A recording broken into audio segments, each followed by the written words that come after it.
Alright, so after that, we can all agree it's a big 4, not a big 3, right? No? I don't care. It's a big 4 to me. So while many of us were fast asleep deep into the night, Sir Andrew Barron Murray was off writing the latest chapter in his storied career, and giving us what could perhaps be one of the few remaining all-time great moments amongst the long and epic tale of the Big Four. It's not often you'll hear a second round match of a Grand Slam framed in such a way, but this one absolutely deserves its flowers. Honestly, I think I can confidently say that it's going to be a very difficult match to usurp as match of the year in spite of how early it took place. Second round, it is what it is, but it's these types of moments where you can perfectly understand where Andy Murray is coming from in wanting to stay out there, wanting to still compete. It really is these types of matches where you can see the cliches in Heart of a Champion, Championship DNA shining through. You know, fatigue, time of day with this match finishing at about 4 a.m. in Australia, brutal draws, all that be damned. You truly can never underestimate the heart of a champion.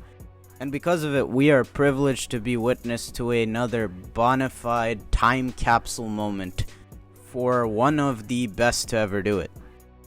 They really are the gift that keeps on giving. We'll get right back into the video, but really quick, I did want to address that, yeah, I have been slacking to start this Australian Open.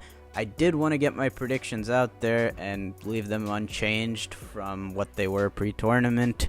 Of course, because of the early round chaos, I was also going to mix that in the same video, and because of that, of course, that bracket is busted at this point.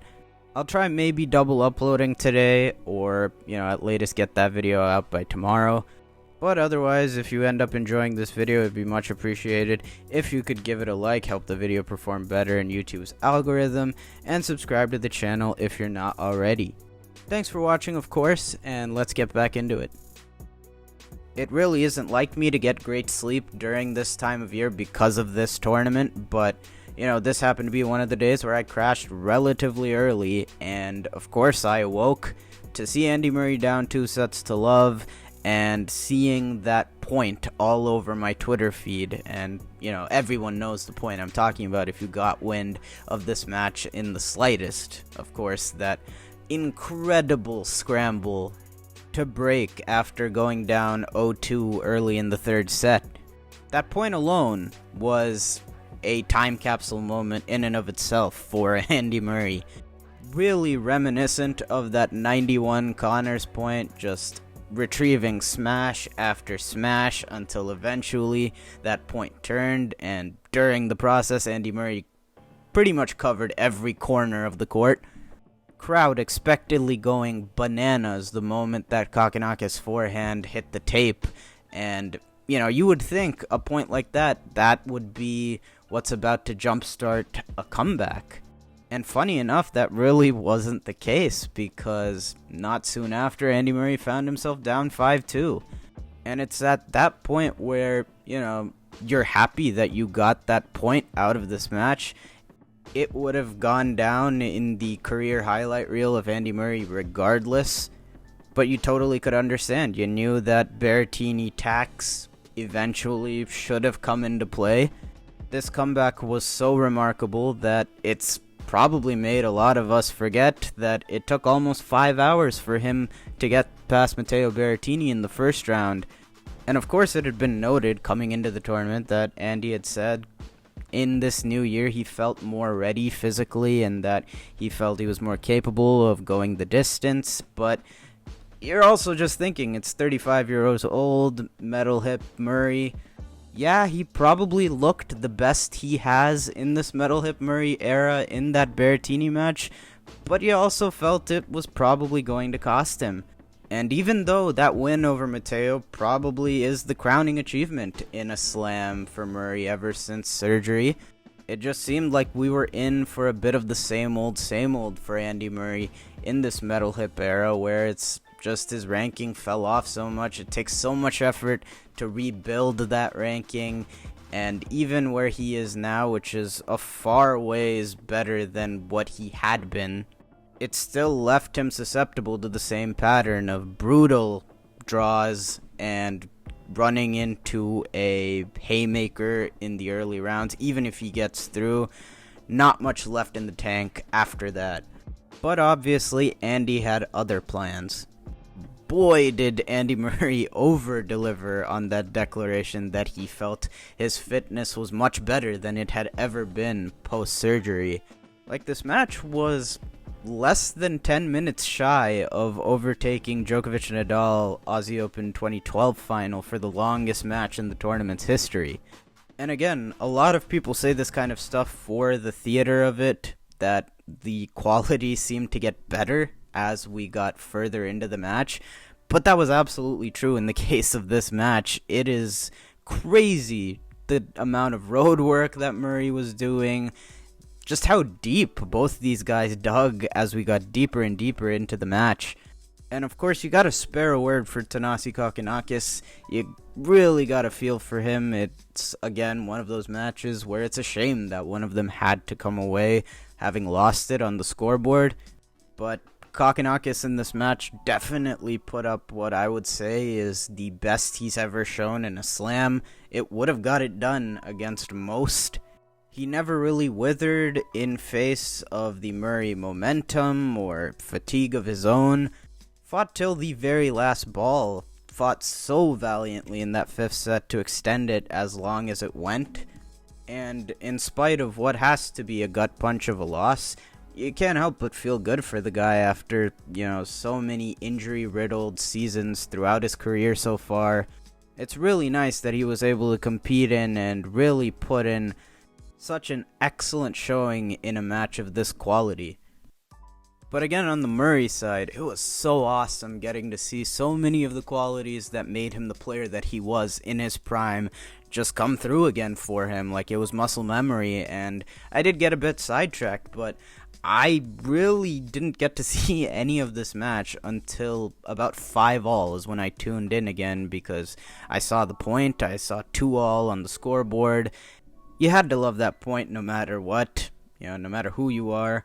But I probably, like most people at that point, even at 2-all, was of the mindset where you really can't see Andy coming through another 5-setter. I didn't even know that he went down 5-2 until I started watching and heard it on the commentary, but I tuned in again at 5-all and actually started watching the match just to see a breaker, see if Murray could steal a set. And just from the first round, which I did get to watch in pretty much its entirety, I don't say it lightly when I say that this is probably the best Andy Murray has looked ever since that hip surgery. We've been wanting to see him change it up, be a little bit more aggressive or first strike minded. And now in 2 straight circumstances where you're kind of fight or flight in match, we have seen those circumstances elicit the forehand that we've been wanting to see him hit with more conviction now that he doesn't have the wheels he used to. And for sure he's hitting that shot as well as I have seen since his prime. I am sure that fatigue played a role in him being more willing to go for that shot in the last couple of sets of this match. But you really could see the wheels start turning for Murray in this one. Off his first serves, he really was looking to get that first hit in so he could follow it into net at any chance he got. Awesome returning, against the server in Thanasi, who really was having a great day with his serve.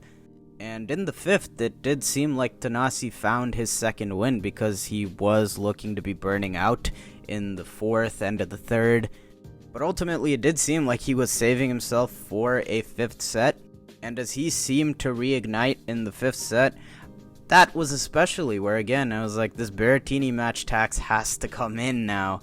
But no, mind over matter. The mental resilience was truly stunning because Murray was the one getting more looks in these return games in the 5th set, in spite of Kokkinakis really coming back up with his level.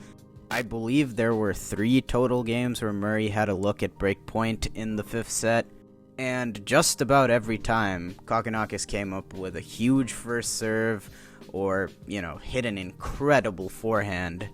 And after a couple cracks of being unable to get the break, you did feel like maybe Murray would get unnerved in one of his own service games, but it just never came. I remember in particular, like, he had the love 40 in the 3-all game, if I'm not mistaken. I'm not sure off the top of my head, but I'm pretty sure at least 4 break points came and went in that game, and I was shocked to see Andy Murray just step up to the line and hold that love right after. And every time that you felt like there could be a letdown, having not taken some chances, Andy Murray just continued to show some trademark guts, calm under pressure. I think by the 5th set, most people watching just wanted this so bad for Andy Murray. There really was no relaxation. You couldn't move a muscle until you heard game, set, match. Even at 5-all, as Kokkinakis showed some really strong resilience, fighting off some more break points with big serves again. The relentless pressure from Murray just kept coming, and once he finally got the break, there was no blinking from him. And I would say really one of those victories where you felt gassed just watching it. There was no celebratory jumping for joy or anything like that. It was just a sigh of relief, really, and you really just could not stop smiling. There's just something about these guys that authored that golden era of men's tennis. Like, come on now, 5 hours and 45 minutes. And for Andy himself, I think this will be a landmark victory in his career, no matter what stage it was. For me, it's right up there as a contender for greatest individual match comeback in the history of the sport. And of course, it had to be Andy Murray. It had to put Andy Murray as the sole leader in 2-set-to-love comebacks. And there's something truly poetic about that, considering, you know, throughout Murray's career, he's always been known as the mortal amongst gods. The guy is an all-time great in every statistical category except for major wins, courtesy of 3 guys. No other reason. And because of that being the case, he has just had to keep pushing himself and showcase that dog he's got in him time and time again. And now being the leader in 2-set-to-love comebacks, it's just so symbolic, because even in his prime, so many times you felt like he took the scenic route, made things more difficult for himself than they had to be. But because of that, it's always brought in all his best qualities as a competitor. And this latest victory, you know, just another peek into why there was a time where he was one of 4 architects for the greatest era in men's tennis. You really can't sum up this match in a better way than in the man's words himself. And yeah, I have a big heart.